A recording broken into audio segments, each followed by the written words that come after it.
interviews are about having to talk about yourself. You are unlikely to get a position unless you've actually been for an interview. So the purpose of the interview is to see who is the person that sits behind this CV or this resume. Are they the person that wrote the CV or the resume? Really, the employee is looking for what Victorian employers call employability skills. And what they are things like, can you work in a team? Are you reliable? Are you responsible? Can you communicate? Are you loyal? Are you committed? Do you have problem-solving skills? All those types of things. So thinking about how would I demonstrate that in an interview? The other sort of things they're looking for is personal qualities as well, like honesty, integrity, your own personal communication, and also how you present yourself as well, most definitely, and also your sense of humour. The next part about preparing for an interview is the actual preparation. And the first thing to start is to research the employer. So researching the employer is having a look on their website. Most companies will have obviously a website, having a look at their annual report, but perhaps going a little bit deeper, finding out what the structure of that company is. But it doesn't mean that when you come to the interview that you know everything about the company. So don't put that pressure on yourself. But one of the first questions that employers likely to ask is, what do you know about us? And they could also ask something like, what attracts you to work for us?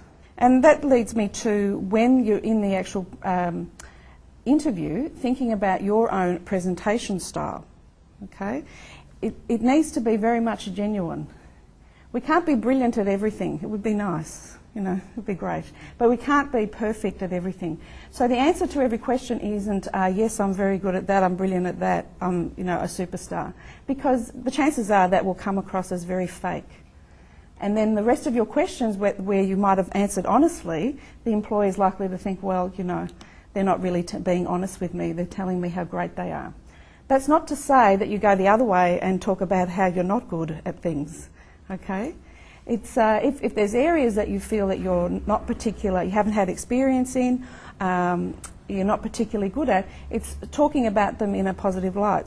So the day the interview has arrived, you get there no more than 10 minutes beforehand. The interview has actually started from the minute that you enter the premises of the employer, be that the car park or the actual building. In response to most questions, if you think of 3 topics about that particular question, then generally you've covered off most aspects of that.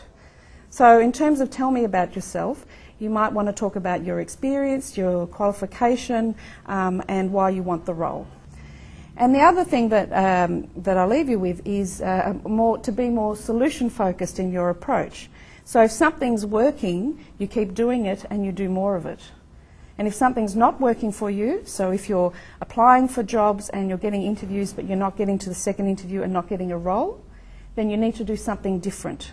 It's not necessarily you're doing something wrong, but you just need to change your approach in some way, so then you will get a different outcome and hopefully a positive outcome.